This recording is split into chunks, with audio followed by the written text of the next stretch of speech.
ಮುಂಬರುವ ಲೋಕಸಭಾ ಚುನಾವಣೆಗೆ ಕಾಂಗ್ರೆಸ್ನ ಮೊದಲ ಪಟ್ಟಿ ಬಹುತೇಕ ಫೈನಲ್ ಆಗಿದೆ ಅಂತಕ್ಕಂಥ ಅಪ್ಡೇಟ್ಸ್ ಸಿಗ್ತಾ ಇದೆ. ಇನ್ನೊಂದು 2-3 ದಿವಸದಲ್ಲಿ ಪಟ್ಟಿಯನ್ನು ಬಿಡುಗಡೆ ಮಾಡುವ ಸಾಧ್ಯತೆ ಇದೆ.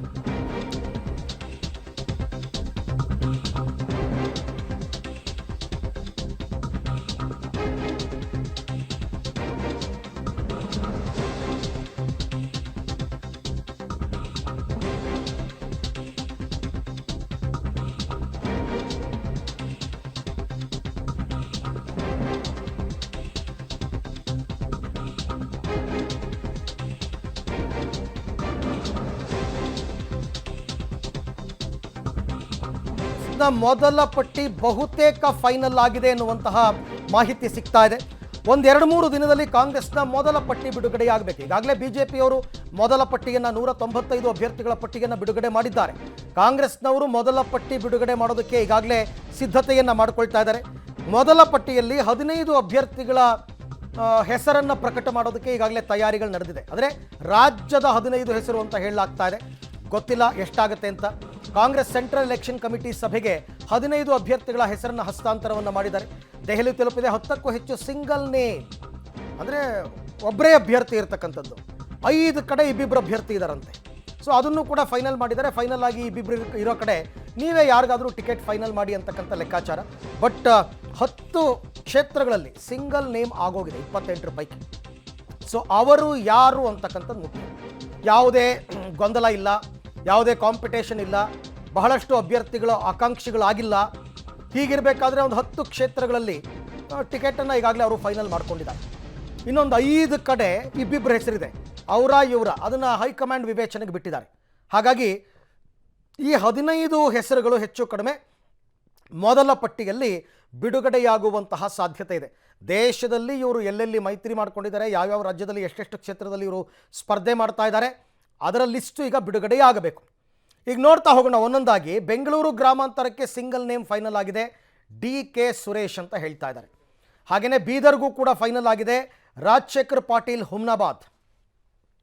ಬೆಂಗಳೂರು ಗ್ರಾಮಾಂತರಕ್ಕೆ DK ಸುರೇಶ್, ಬೀದರ್ಗೆ ರಾಜಶೇಖರ್ ಪಾಟೀಲ್ ಹುಮ್ನಾಬಾದ್, ವಿಜಯಪುರಕ್ಕೆ ರಾಜು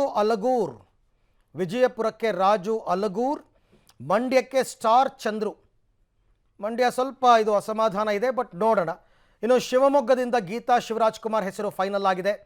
ಚಿತ್ರದುರ್ಗದಿಂದ ಚಂದ್ರಪ್ಪ ಅವರ ಹೆಸರು, ಕಳೆದ ಬಾರಿನೂ ಸ್ಪರ್ಧೆ ಮಾಡಿದರು, ಸೋತಿದ್ರು. ಇನ್ನು ದಾವಣಗೆರೆಯಿಂದ ಪ್ರಭಾ ಮಲ್ಲಿಕಾರ್ಜುನ್ ಅವರ ಹೆಸರು ಫೈನಲ್ ಆಗಿದೆ. ಹಾಗೆಯೇ ಹಾಸನದಿಂದ ಶ್ರೇಯಸ್ ಪಟೇಲ್, ಕೊಪ್ಪಳದಿಂದ ರಾಜಶೇಖರ್ ಹಿಟ್ನಾಳ್ ಮತ್ತು ಧಾರವಾಡದಿಂದ ವಿಜಯ್ ಕುಲಕರ್ಣಿ ಅವರ ಹೆಸರುಗಳು ಫೈನಲ್ ಆಗಿದೆ. ಇದಿಷ್ಟೂ ಕೂಡ ಈ 10 ಕ್ಷೇತ್ರಗಳು ಸಿಂಗಲ್ ನೇಮ್ ಇರತಕ್ಕಂಥ ಕ್ಷೇತ್ರಗಳು. ಇಲ್ಲಿ ಯಾವುದೇ ಗೊಂದಲಗಳಿಲ್ಲ, ಯಾವುದೇ ಅಸಮಾಧಾನ ಇಲ್ಲ, ಏನೂ ಇಲ್ಲ. 10 ಕ್ಷೇತ್ರ ಆರಾಮಾಗಿ ಒಬ್ಬೊಬ್ಬರಿಗೆ ಟಿಕೆಟ್ ಕೊಡಬಹುದು. ಮತ್ತು ಗೆಲುವಿನ ಮಾನದಂಡ ಅದು ಬಹಳ ಮುಖ್ಯವಾದದ್ದು. ಈ ಅಭ್ಯರ್ಥಿಗಳು ಫೈಟ್ ಮಾಡಬಲ್ಲರು ಅಂತಕ್ಕಂಥದ್ದು ಬಹಳ ಮುಖ್ಯವಾಗಿರ್ತಕ್ಕಂಥ ವಿಚಾರ. ಇನ್ನು ಡಬಲ್ ಹೆಸರಿನ ಪಟ್ಟಿಯನ್ನು ನೋಡ್ಬೋಣ. ಈಗ ಚಿಕ್ಕಬಳ್ಳಾಪುರಕ್ಕೆ ವೀರಪ್ಪ ಮೊಯ್ಲಿ ಅವರ ಹೆಸರು ಕೇಳಿಬರ್ತಾ ಇದೆ, ರಕ್ಷಾ ರಾಮಯ್ಯ ಅವರ ಹೆಸರು ಕೇಳಿಬರ್ತಾ ಇದೆ. ಸಿದ್ದರಾಮಯ್ಯನವರ ಒಲವು ರಕ್ಷಾ ರಾಮಯ್ಯ ಕಡೆ ಇದೆ. ವೀರಪ್ಪ ಮೊಯ್ಲಿ ಅವರು ನನಗೆ ಟಿಕೆಟ್ ಬೇಕೇ ಬೇಕು ಅಂತ ಕೂತಿದ್ದಾರೆ, ನೋಡೋಣ. ಇನ್ನು ಉಡುಪಿ ಚಿಕ್ಕಮಗಳೂರು ಲೋಕಸಭಾ ಕ್ಷೇತ್ರಕ್ಕೆ ಬರೋದಾದರೆ ಜಯಪ್ರಕಾಶ್ ಹೆಗಡೆ ಅವರಿನ್ನೂ ಪಕ್ಷಕ್ಕೆ ಸೇರ್ಪಡೆ ಆಗಿಲ್ಲ. ಅವರು ಅಥವಾ ಡಾಕ್ಟರ್ ಅಂಶುಮಂತ್ ಅಂತಂದ್ಬಿಟ್ಟು, ಡಾಕ್ಟರ್ ಅಂಶುಮಂತ್ ಅಥವಾ ಜಯಪ್ರಕಾಶ್ ಹೆಗಡೆ. ಇನ್ನು ಚಾಮರಾಜನಗರಕ್ಕೆ ಬರೋದಾದರೆ ಮಹದೇವಪ್ಪ ಅಥವಾ ಸುನಿಲ್ ಬೋಸ್, ತಂದೆ ಅಥವಾ ಮಗ, ಇಬ್ಬರಲ್ಲಿ ಒಬ್ಬರ ಹೆಸರು ಫೈನಲ್ ಆಗುತ್ತೆ ಅಂತ ಹೇಳ್ತಾ ಇದ್ದಾರೆ. ಬೆಳಗಾವಿನಲ್ಲಿ ಗಿರೀಶ್ ಸೋನಾಲ್ಕರ್, ಮೃಣಾಲ್ ಹೆಬ್ಬಾಳ್ಕರ್, ಈ 2 ಹೆಸರು ಕೇಳಿ ಬರ್ತಾ ಇದೆ. ಲಕ್ಷ್ಮೀ ಹೆಬ್ಬಾಳ್ಕರ್ ಅವರ ಪುತ್ರ.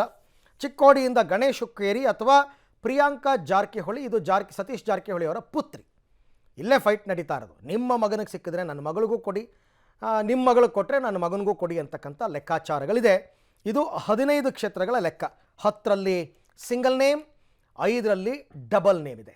ಈ ಡಬಲ್ ನೇಮ್ ಇರ್ತಕ್ಕಂಥದ್ದನ್ನು ಹೈಕಮಾಂಡ್ ವಿವೇಚನೆಗೆ ಬಿಟ್ಟಿದ್ದಾರೆ. ನೀವು ಯಾರಿಗಾರು ಟಿಕೆಟ್ ಫೈನಲ್ ಮಾಡಿ. ಹೆಂಗಿದ್ರು AICC ಅಧ್ಯಕ್ಷರು ಮಲ್ಲಿಕಾರ್ಜುನ್ ಖರ್ಗೆ ಅವರು ಕರ್ನಾಟಕದವರೇ.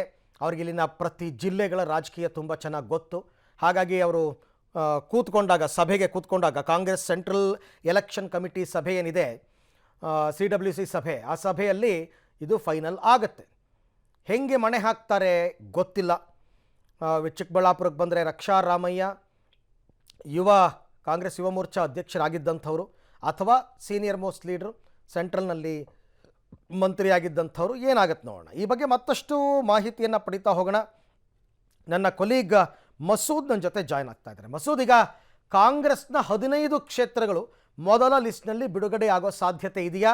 ಏನು ಲೆಕ್ಕಾಚಾರ? ಯಾಕೆಂದರೆ ಡಿ ಕೆ ಶಿವಕುಮಾರ್ ಕೂಡ ಡೆಲ್ಲಿನಲ್ಲೇ ಕೂತಿದ್ದಾರೆ. ಏನು ನಡೀತಾ ಇದೆ ಕಾಂಗ್ರೆಸ್ ರಾಜಕೀಯ ಅಂತ?